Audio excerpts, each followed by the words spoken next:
survey back in 2012. Your city have a political motivation to keep people trapped in dependency and on welfare, which in turn fosters dysfunctionality, poor behaviour and a lack of self-respect, then your city's problems with the consequences of people having no self-respect, being dysfunctional and behaving poorly will only continue to get worse. If you subsidise a culture of degeneracy and debasement, you make that an option for people. If you incentivise... Okay, there was actually the guy at first. He was shooting up in his hand. That's what LA has become. California's the richest state in the country, and they can't afford to take care of their homeless. They can't afford to help the addict. They can't clean up their streets. Really? That's where man is in Los Angeles? Just let them do whatever they want, wherever they want? Really? And now, of course, we want more. Don't we? Oh yeah, we can't take care of ours. Why not more? President Trump saying he will deploy the U.S. military if necessary. Our chief national correspondent, Matt Gutman, is with the caravan there in Mexico. Good morning, Matt. Good morning, Robin. And that fierce political battle you mentioned is likely to intensify as Mexican officials decide what to do with these migrants continue to march. Tensions growing as Mexican police brace for another possible clash with this endless column of Central American migrants. The migrants bursting through the gate at the border separating Mexico from Guatemala over the weekend. Riot police responding with tear gas. Some jumping over the bridge to avoid the melee. This migrant caravan, miles long, filled with families clutching children, all of them trudging on foot deeper into Mexico. Bring more. I know that's old footage. But there's another caravan coming up through here, up probably into California. We don't need that.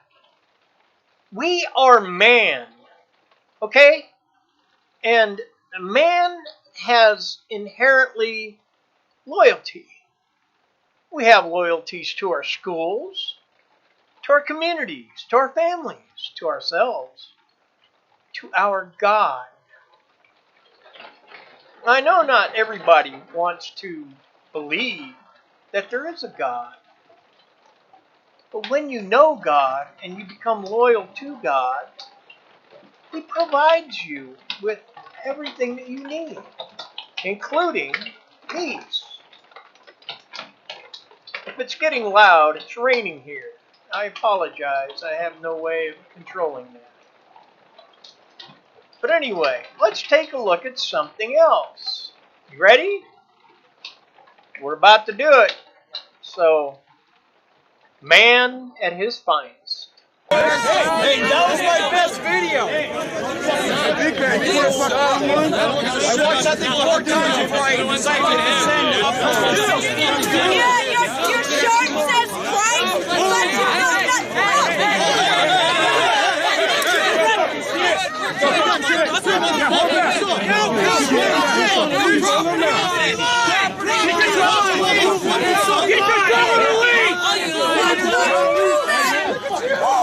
Alright, Max, you have some mask?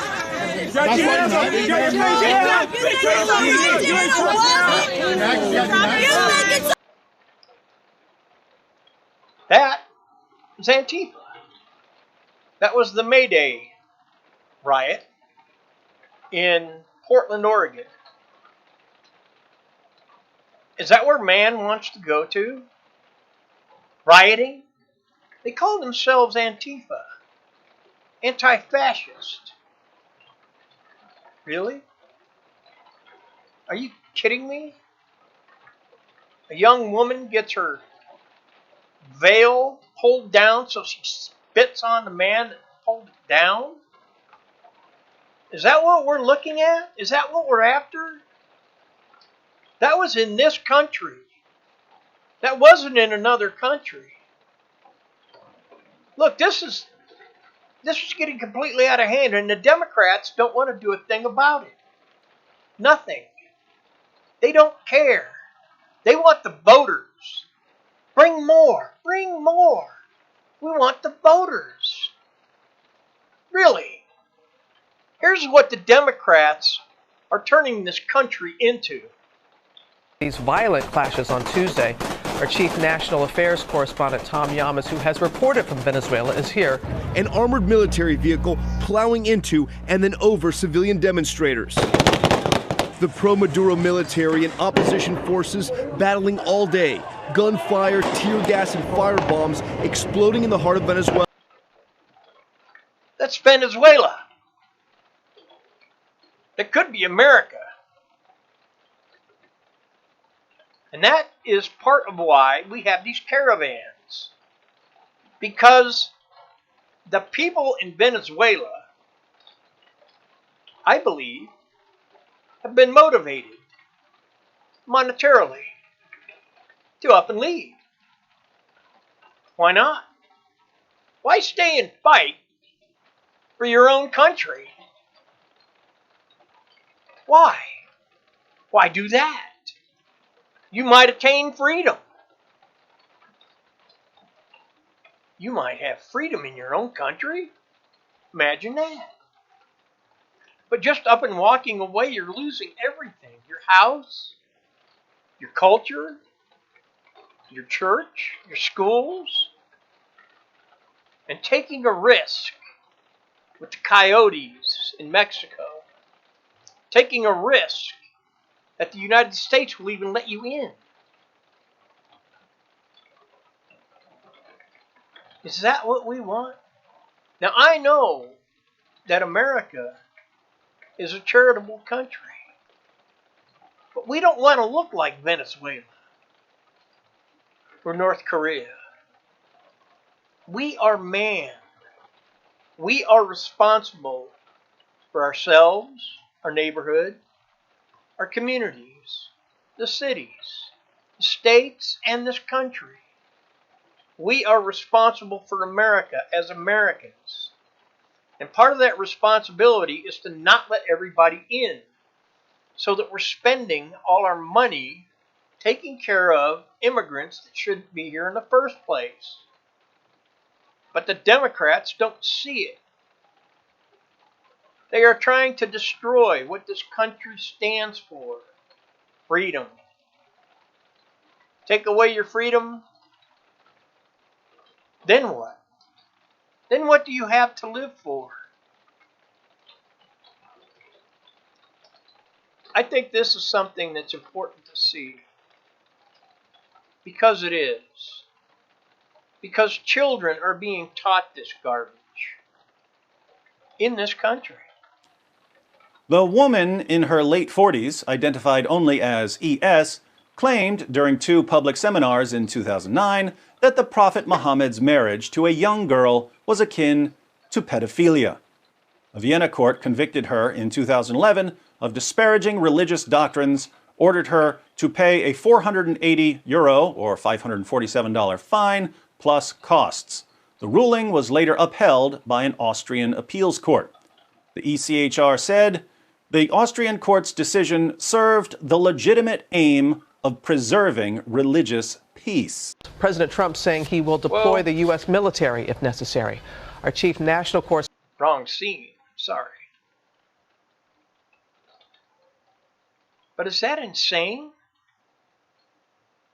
Because Muhammad married a 6-year-old girl, consummated when she was 9, a woman called him a pedophile.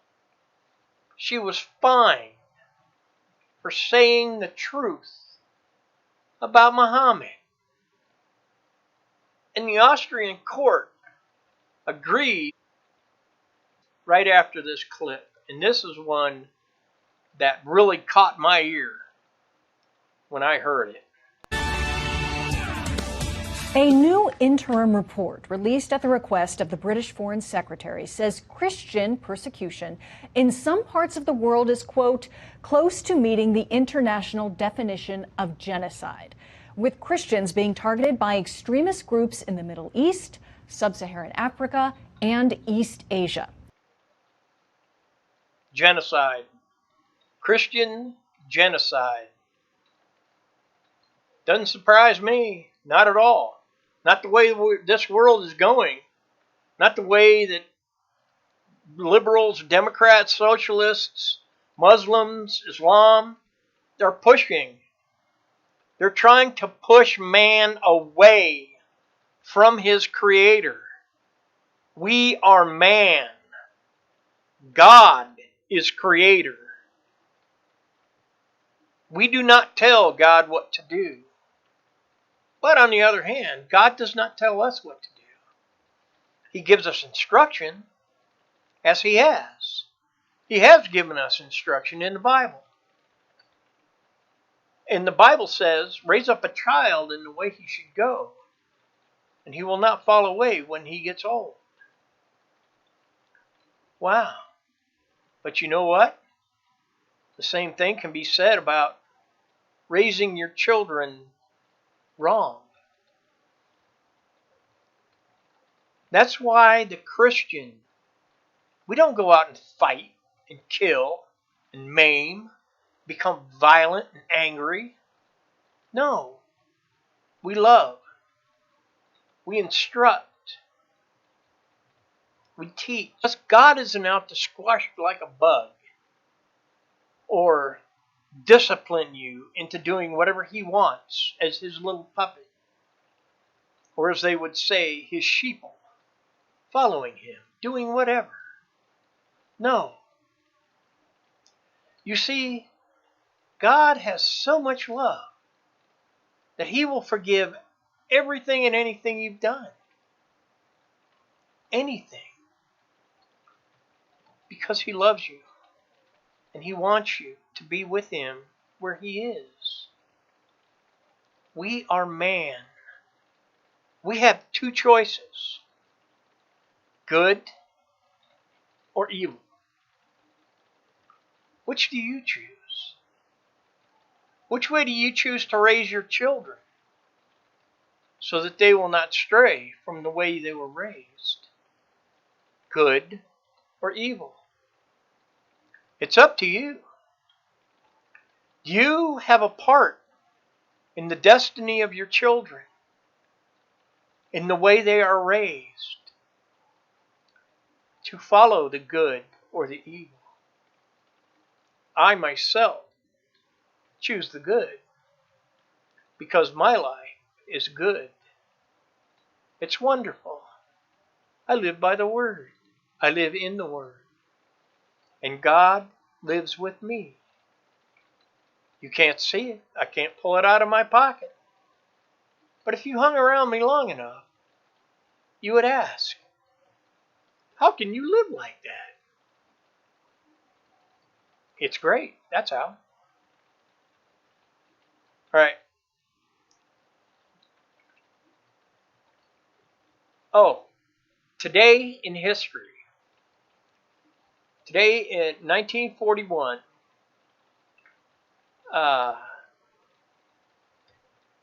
Joseph Stalin became the premier of Russia. A good one for today. For we are man. Stalin thought he was God. He ruled the Union of the Soviet Socialist Republic as a socialist society. And where is it? Where is this socialist society? Man doesn't know a whole lot. But the writers of the Constitution of this country, they knew well enough to ask God, the Creator, how do we do this? They heard the answer, and they wrote it out.